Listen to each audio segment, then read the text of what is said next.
जालन्यात मृत्यूनंतरही मरण यातना, अंत्यविधीसाठी मृतदेह नेण्यासाठी नागरिकांना गुडघाभर चिखलातून करावी लागतेय कसरत। आमदार राजेश टोपे यांच्या मतदारसंघातील हे गाव आहे। जालना जिल्ह्यातील अंबड तालुक्यातील मौजे पाथरवाला येथील हा प्रकार। स्मशानभूमीकडे जाण्यास रस्ते नसल्याने मृत्यूनंतरही शवाचे होतायत हाल।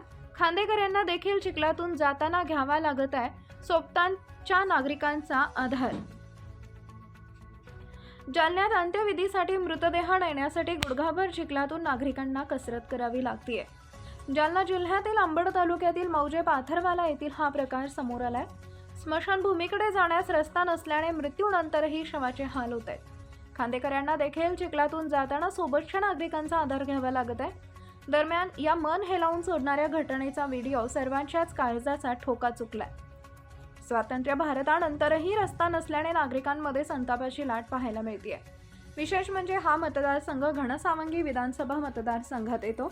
या मतदारसंघाचे प्रतिनिधित्व राष्ट्रवादी काँग्रेस पार्टी शरद पवार गटाचे राजेश टोपे मागील 25 वर्षापासून करत आहेत। राजेश टोपे हे माजी आरोग्यमंत्री होते। त्यांच्याच मतदारसंघातील पाथरवाला गावात स्मशानभूमीकडे जाण्यासाठी रस्ता नसल्याने मृतदेहाची फरफट होतीये।